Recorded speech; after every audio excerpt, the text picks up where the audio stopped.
Hospital in your kitchen series में आज हम बात करेंगे एक बेहद गुणकारी चीज़ की जो हम सबके घरों में प्रतिदिन उपयोग में लाई जाती है। इस चीज़ का नाम है कोरिएंडर या धनिया, जिसका उपयोग हम लोग प्रतिदिन करते हैं, लेकिन शायद हम यह नहीं जानते हैं कि इसकी मेडिसिनल प्रॉपर्टीज़ कितनी खास होती हैं।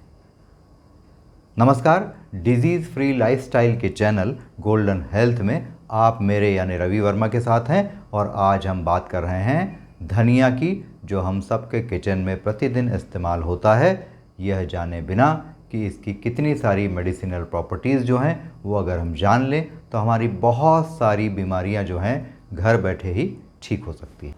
आइए अब यह जान लेते हैं कि हमारे इस कोरिएंडर यानी धनिया के बारे में मॉडर्न साइंस के ख़यालात क्या हैं। तो मॉडर्न साइंस कहता है कि धनिया में बहुत इम्पॉर्टेंट तरह का एक एंटीऑक्सीडेंट कंपाउंड होता है जिसे लिनालूल कहा जाता है। इसके अलावा इसमें कोरिएंड्रम सटाइवम नाम का एसेंशियल ऑयल भी होता है जिसकी medicinal properties anti fungal, anti microbial, anti bacterial और एंटीऑक्सीडेंट होती है।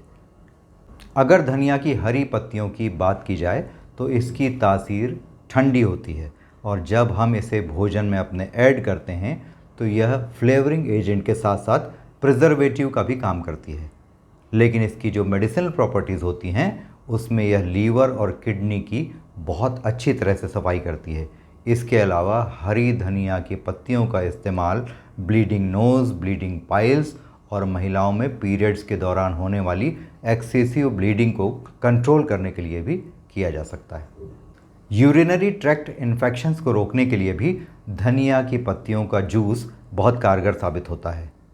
इसके अलावा इस जूस में अगर थोड़ी सी मिश्री डाल दी जाए तो यह उल्टी और दस्त रोकने में भी बहुत कारगर दवा साबित होती है। साथ ही अगर धनिया की हरी पत्तियों की पुल्टिस बनाकर आँखों पर इसे रखा जाता है तो यह हमारी लैक्राइमल ग्लैंड्स को सक्रिय बनाती है, जिससे आँखों में नमी वापस आती है और आँखों की लाली और दूसरी समस्याएं दूर होती हैं। सूखे धनिया के बीजों की अगर हम बात करें तो आयुर्वेद में इसे त्रिदोष हर यानी वात, पित्त और कफ से संबंधित सभी रोगों को ठीक करने वाला बताया गया है। इसके साथ ही यह बहुत इम्पॉर्टेंट एक बात है आयुर्वेद के अनुसार कि धनिया के जो बीज हैं अगर वो 1 साल पुराने होते हैं तब उसी में मेडिसिनल प्रॉपर्टीज़ जो हैं वो ज़्यादा पाई जाती हैं। धनिया के 1 चम्मच बीज को अगर हम पानी में उबालकर कोरिएंडर टी के रूप में इसका इस्तेमाल करें तो यह कोलेस्ट्रॉल का बहुत अच्छा रेगुलेशन करती है। इसके अलावा डायबिटीज़ के मरीज़ों में यह इंसुलिन रेजिस्टेंस को भी दूर करके शुगर को कंट्रोल करती है। धनिया के सूखे बीजों में बहुत अच्छी मात्रा में विटामिन के, विटामिन सी और विटामिन बी पाया जाता है, जिससे यह हेयर ग्रोथ और स्किन को बहुत अच्छा ग्लोइंग बनाने में बहुत अच्छी साबित होती है। यूएसए और मेक्सिको में हमारी इसी धनिया के बीजों का उपयोग साल्सा में, बरिटोज़ में, मीट को फ्लेवरिंग देने के लिए और अन्य तरह की डिशेज़ में लगातार किया जाता है। यह भी बहुत मशहूर है ये बात कि हैंगिंग गार्डन्स ऑफ बेबीलोन जो थे उसमें भी धनिया की खेती की जाती थी। आयुर्वेद के अनुसार धनिया के बीजों में फाइबर बहुत अच्छी मात्रा में होता है और इसके एंटीऑक्सीडेंट गुणों के कारण भी यह पेट संबंधी सभी विकारों में बहुत अच्छा साबित होता है। इसके अलावा जो प्रेग्नेंट लेडीज़ होती हैं जिनमें पहले से लेकर तीसरे माह तक वोमिटिंग और नौशिया की शिकायत होती है, वे भी अगर धनिया के बीजों की थोड़ी सी मात्रा रात भर पानी डालकर उसे भिगा लेंगी और सुबह इस पानी की थोड़ी सी मात्रा का सेवन करेंगी तो उन्हें बहुत लाभ होता है।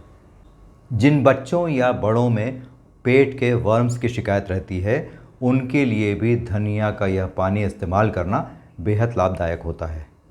इसके अलावा एक चीज़ हमें और याद रखनी चाहिए कि अगर हमें खांसी हो गई है तो उस समय सूखे धनिया के बीजों का पाउडर और उसमें थोड़ी सी मात्रा में मुलेठी का पाउडर मिलाकर लेने से खांसी में बहुत लाभ होता है। अस्थमा के जो मरीज़ होते हैं उनको धनिया के पाउडर में बराबर मात्रा में शहद मिलाकर इसका वो सेवन करेंगे तो उन्हें बहुत लाभ मिलेगा इससे। लेकिन धनिया के बीजों का इस्तेमाल करते समय एक सावधानी रखना बहुत ज़रूरी है, वह यह है कि लंबे समय तक इसका इस्तेमाल ना करें, अन्यथा कमज़ोरी की वीकनेस की शिकायत हो सकती है। हमें उम्मीद है कि आज का यह जो वीडियो है वो आपको उपयोगी लगा होगा, पसंद आया होगा।